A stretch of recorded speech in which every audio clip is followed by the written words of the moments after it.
forward to having with the final. Oh, yes. On July Oh, yes. 19th No, we'll be in New there. York, New Jersey. We're going to be there. A lot of people are going Thank to be you. there. A lot of people.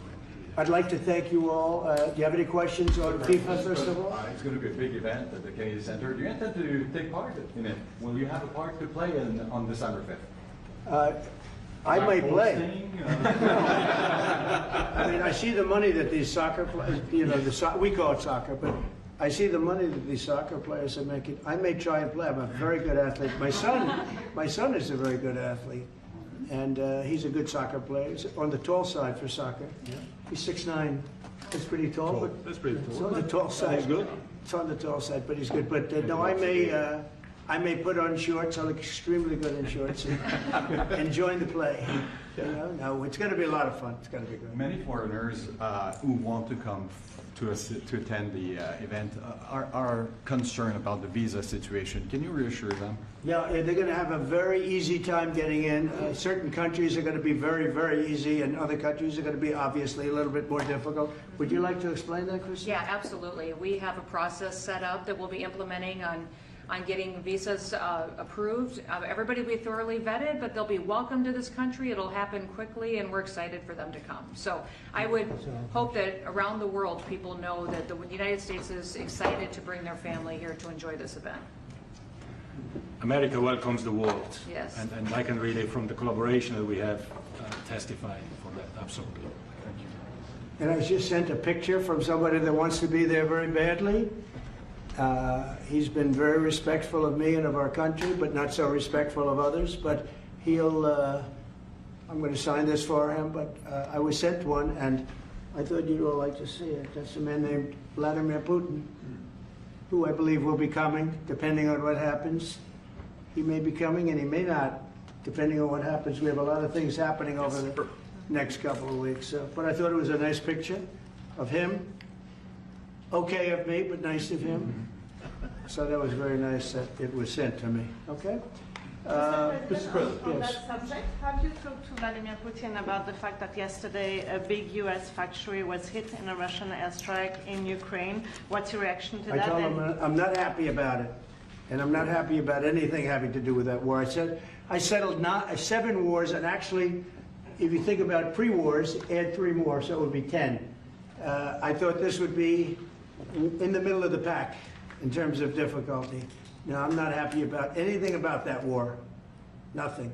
Not happy at all. We'll see what happens. I think over the next 2 weeks we're going to find out which way it's going to go. And I better be very happy. How long are you willing to wait, A Mr. very good President? call with Prime Minister Carney of Canada yesterday morning. Yes. Actually, Canada is taking away some retaliatory tariffs. He's so- removing his tariffs, yeah. Exactly. He's removing his retaliatory tariffs, which I thought was nice.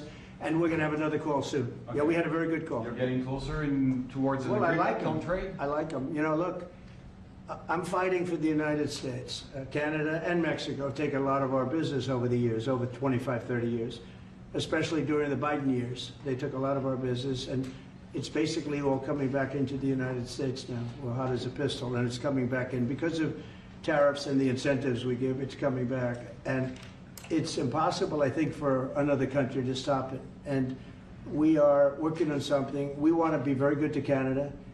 I like Carney a lot. I think he's a good person. And we had a very good talk yesterday. So I think it'll be good. Mr. President, I have a question about the search of Ambassador Bolton's home. The Vice President recently just did an interview saying that it's about classified documents, but that there's also broad concern about him. What are the concerns? Well, that I you haven't have? spoken to Pam in the group yet, but I will be. I saw that just like everybody else. I try and stay out of that stuff. I'm allowed to be, and I'm chief law enforcement officer, believe it or not. You know, I don't like to go around saying that, but I am. That's the position. But I purposely don't want to really get involved in it. I'm not a fan of John Bolton. I thought he was a sleazebag, actually. And he suffers major Trump derangement syndrome, but so do a lot of people, and they're not being affected by anything we do. I don't know anything about it. I just saw that. I'll find out about it. But if you believe the news, which I do, I guess his house was raided today. But my house was raided also, called Mar-a-Lago. They went through everything they could, including my young son's room and my wife's area. They went through her drawers, as the expression goes. They went through everything you can imagine. And when she came back, she looked, she said, she's very neat, you know, she's meticulous. And she looked and she said, whoa, this wasn't the way that she had it. So, you know, so I know the feeling. It's not a good feeling. Thank you. Mr. President, on Ukraine, how long will you give Putin? A couple of weeks, we're going to figure it out. We'll find it. Do you think you'll have to intervene at some point? Look, it takes two to tango. You understand that. I wanted to have a meeting with those two. I could have been at the meeting, but a lot of people think that nothing's going to come out of that meeting. You have to be there. Maybe that's true, maybe it's not. But we're going to see. In the meantime, people continue to die.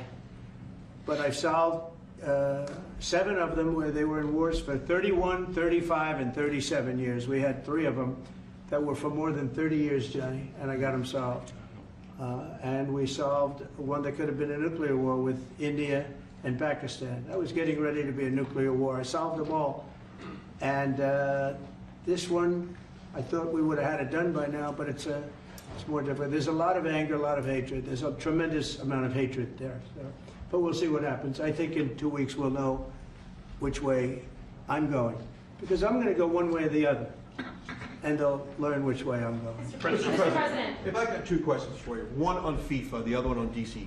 Can you talk about the economic impact that FIFA will have in these cities, and what's your message to the mayors to get their cities prepared, not only the beautification process, but also the safety aspect? Well, Los Angeles is an example. You know, it's poorly run. We have a mayor there that can't even get permits to the people that lost their houses. Lee Zeldin got every permit. The hardest permit is the federal permit. Within 20 days, every single permit was there for the people to build their houses. But people are writing us and they're saying they won't give us. The mayor is incompetent. The governor's incompetent. You know, Gavin. I know Gavin very well. He's an incompetent guy with a good line of bullshit, and he doesn't get the job done. And frankly, those people want to build their houses. It's terrible. They could have been built. Some of them could have been built already. But think of it, the federal government that has the most complex part, and it's the most complex environmental thing to do. We got it, everybody had it within 30 days. And they're not even close to getting their permits. And now they're talking about taking some of those sites and building low-income housing on them. These are high-end neighborhoods. And I'm all for low-income housing. I built a lot of low-income housing. I know all about 236. I know every program that there is in the government. I used every one of them. I know more about low-income housing than probably almost anybody. And it's great. It's fine. It's wonderful. But you don't build it in Pacific Palisades.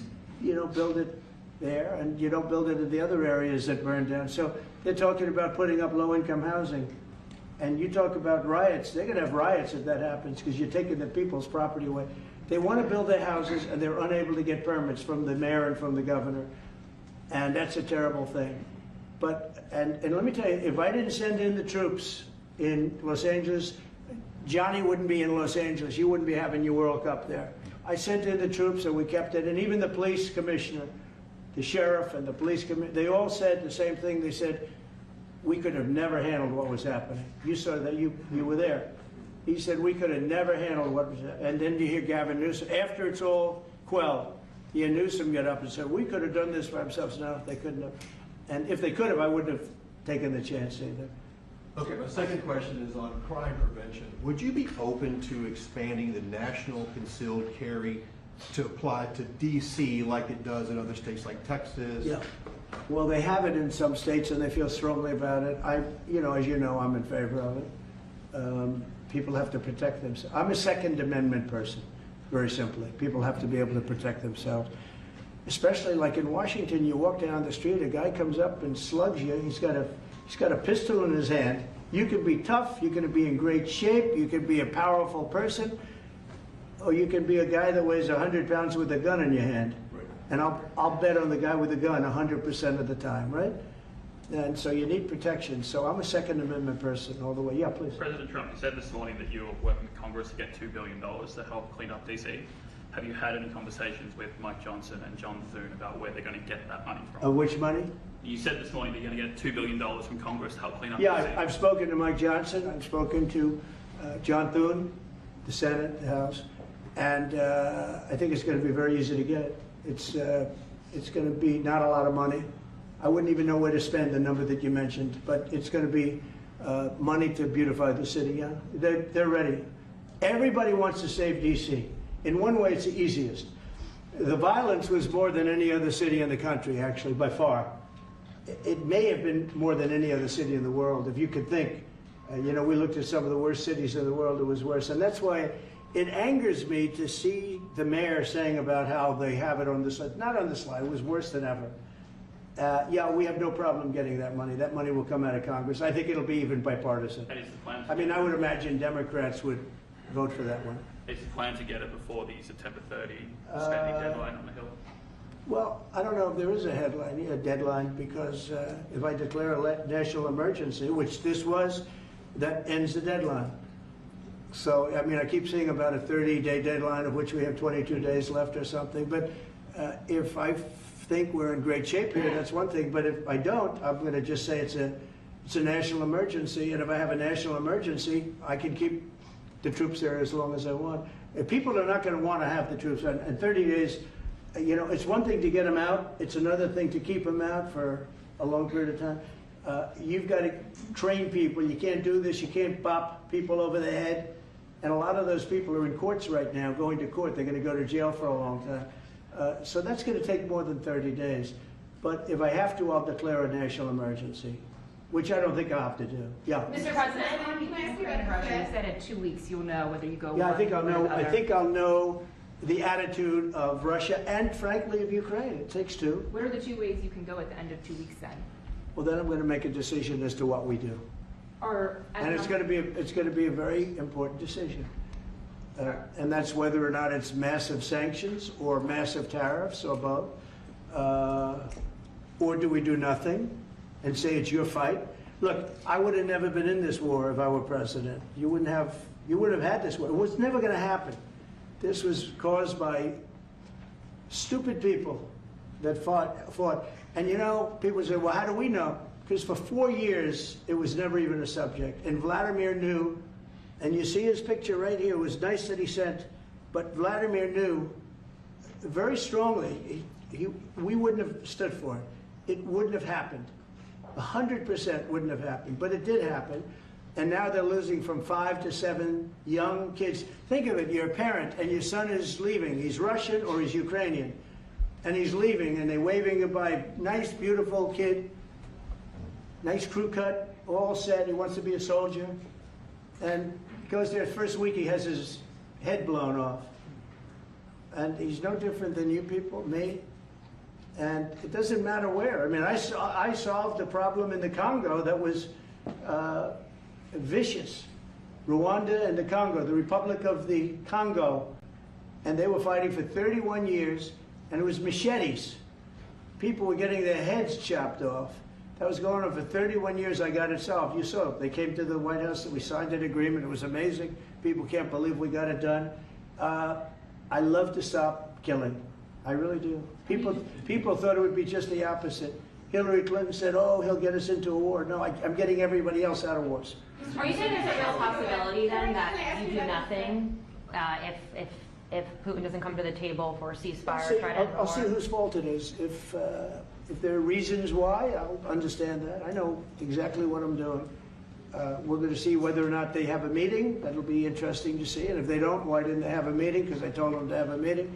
But I'll know in 2 weeks what I'm going to do. I have pretty good ideas. Your Justice Department is also sending some of the Epstein files over to the House Oversight Committee today. Are you in support of them releasing all of them? Keeping it open.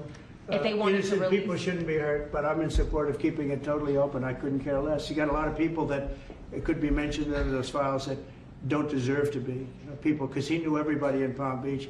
I don't know anything about that, but I have said to Pam and everybody else, give them everything you can give them, because it's a Democrat hoax. It's just a hoax. The whole Epstein thing is a Democrat hoax. So we had the greatest 6 months, 7 months in the history of the presidency, and the Democrats don't know what to do, so they keep bringing up that stuff. But it affected them. Bill Clinton was on his plane and went to the island supposedly 28 times. I don't want to bring that up, frankly. You have Larry, whatever his name is, Summers, the head of Harvard, who was Jeffrey Epstein's best friend. Nobody ever talks about that. I mean, but I don't want to hurt Larry Summers, but he was best friends with Jeffrey Epstein. No, this is a Democratic hoax to try and get the significance of what we've done over the past 7 months. Nobody's ever seen anything like it. They say it's #1 in history. What we've done, including stopping 7 wars. I mean, just include that. And now you look at the stock market today, it's way up to start off with from where I took it. And this market was going to crash. If Joe Biden or Kamala were president, this market we would have had a crash like in 1929. You're not going to have that. It's only a question of how high is it going to go. You know, I had the strongest economy in the history of our country. And despite COVID, we had the strongest economy in the history of our country. And we're going to blow it away this time. I was always good at making a lot of money. And whether it was for myself or whether it was, I like doing it this way better. I mean, I like making it for the country. Our country's been ripped off by friend and foe, nations all over the world ripped off. And the friends have been much worse than the foes for the most part.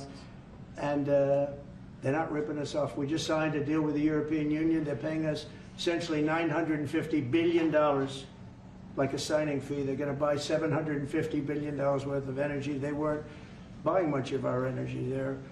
And they're very smart in doing it. And as you know, Ursula was here a couple of days ago having to do with the people, the leaders that we had a great, people said they've never seen anything like it. Well, we had the leaders of Europe right here in the Oval Office. And she's so happy that she has an agreement. But people aren't ripping us anymore. We're run by, this country is run by smart people now. Mr. President, in Israel... Two questions. One is about Intel.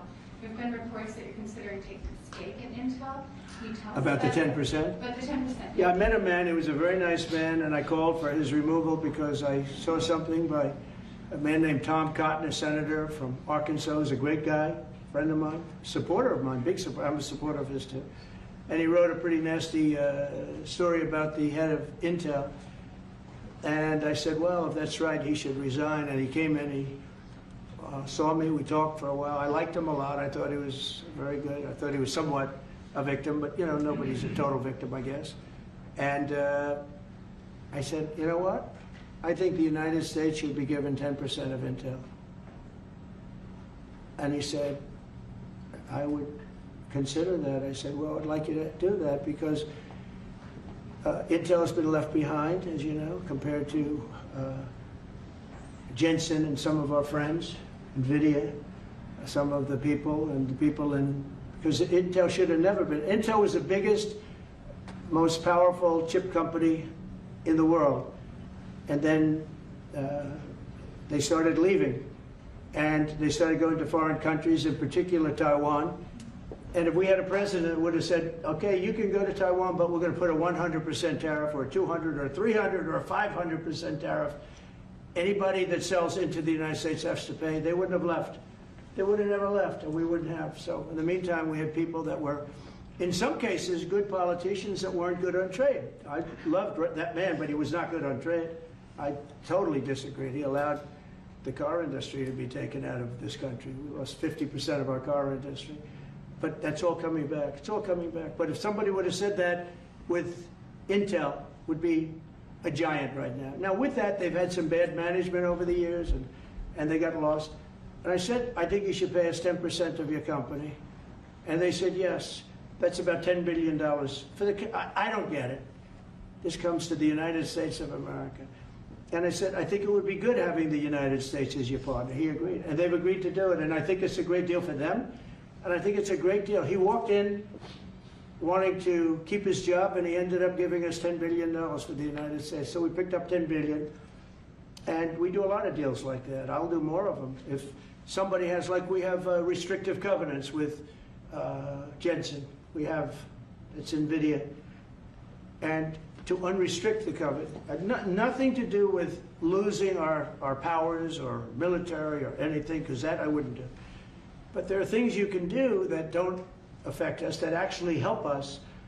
And if we're going to give somebody a restricted covenant, we have a strong restrictive covenant on certain industries. And I will absolutely give somebody a opening or to do a lot of business, which is good for us, as long as it doesn't hurt us in a security or military way. And if I do that, I think the country should be paid, because anybody else, I have it in real estate where I'll have a deal with somebody and I'll have them restrictive covenant. And they'll come back and they'll say, I'd love to be able to build over here, but I'm not allowed to because you have me covered, you have me restricted. I say, I'll let you build over there, but pay me a lot of money. No different. But the country never did it because the country was run by foolish people. You said Chicago might be next. Are you making, have there been concrete steps that the administration is taking to do that? Or what are other cities as well? I haven't spoken to the mayor. He's grossly incompetent. I haven't spoken to the mayor. No, when we're ready, we'll go in and we'll straighten out Chicago, just like we did DC. Chicago is very dangerous, great place. I built great stuff there. I have the most beautiful building in Chicago, I think. But I hate to see what's happened to Chicago. Chicago was our greatest city, actually. Bob Tisch, a great friend of mine, passed away. He used to own the Giants and very successful Lowe's. He said Chicago, I think they had their main office in Chicago. He said Chicago and San Francisco are the two greatest cities in the world. Now you look at what the Democrats have done to San Francisco. They've destroyed it. I own a big chunk of the Bank of America building in San Francisco. And, you know, it's just different. We can clean that up too. We'll clean that one up too. Now, if everything works out, and we've already had calls from other cities, quiet calls from Democrats, we'd love you to come here, because they've lost control of their cities. I'm not going to say because I don't want them to lose their elections. But we've had calls from Democrats and calls from people generally. We'd love you to come here, because we'll straighten out the problem. In Israel, the families of hostages are opposed to the reoccupying of Gaza. Why is the U.S. still Well, not supporting all of them. And you have to understand, I'm the one that got all of the hostages out. You got a lot of people out. If it wasn't for me, they wouldn't be out. I worked with Bibi and I worked with Steve Witkoff. But if it wasn't for me, you would have all these hostages would most likely be dead right now, every one of them. So they all come up here. They all come in groups of 10, 12, 13, and many of them, and I've gotten to know a lot of them. They're great people. What they had to go through is incredible. But so now they have 20, but the 20 is actually probably not 20 because a couple maybe aren't around any longer. It's a terrible thing. No, I don't like anymore. I said, you know, when you get down to 20, they're not going to make deals anymore. And they didn't. And then I put out a statement, as you know, that was a tough statement, go in and get them. And they said, we'll give you 10, we'll give you 10. I don't know what Israel's doing, but they were willing now immediately to give us another 10. The situation has to end. It's extortion and it has to end. And we'll see what happens. I actually think they're safer in many ways if you went in and you really went in fast and you did it. And people can't forget October 7th, remember that. I'm friendly with all groups. I won the Arab vote in Michigan. I did so great with the Arab vote, remember? I started off at 0, I ended up winning. I wouldn't say the candidate was the greatest, but I would have won against anybody. They're great people. But we have to do things properly. And you know, I'm very proud to say I got the hostages out. You have hundreds of people that are living now because of me. And now we have that final little group of people. And Hamas knows that if they give them, that's probably the end of their lives. So it's not easy to get. And I know if you're a parent, you just don't care. You want, I want my baby back. They want their babies back. They want their kids back. And I understand it. But I got them out and did a good job. And we're doing everything we can to get the hostages out. Thank you all very much. Yes? So Jackson Hole, Jay Powell today said, he suggested that they might cut interest rates, but they don't proceed. Well, we call him too late for a reason. He should have cut him a year ago. He's too late. You know, we have a stock market that's up 1,000 points today. I better be careful because I go out there and I'll see it's down 1,000, right? But it's up 1,000 points when I came in here. We have a country that the market's the hottest it's ever been. The country's better than it's ever been. We have a military that I rebuilt largely in my first term. We had a great, successful first term, but this is going to be even better. But we rebuilt it. We gave a lot of it away to Afghanistan, but relatively small compared to the overall. But I think it was the most embarrassing day and period in the history of our country that they allowed those 13 wonderful people, but it's really hundreds of people were killed. And they don't talk about the 48 that was so severely wounded with no legs, no arms, nobody ever mentions them except me. But that was the worst day, the most, it just showed how incompetent. Frankly, if that didn't happen, I really believe that you might not have had the problem with Russia. I think Putin was sitting there watching these stupid people running our country and said, this is a time to invade. It's, this is a time. And then Biden made the statement, well, he can do a small incursion. When he said that, it was off to the races, right? When he said he can do a small incursion, remember that? I was surprised he knew the word incursion. I didn't think he had that good of a vocabulary. I want to thank everybody. It's very important to me and to everybody up here, the World Cup. And Johnny has been so incredible. I mean, he's really a great leader. I mean, to think, I said, Johnny, do it by phone. You don't have to come. No, he said, I'll come. And he flew all night long to be here and listen to this about how great we're doing in D.C.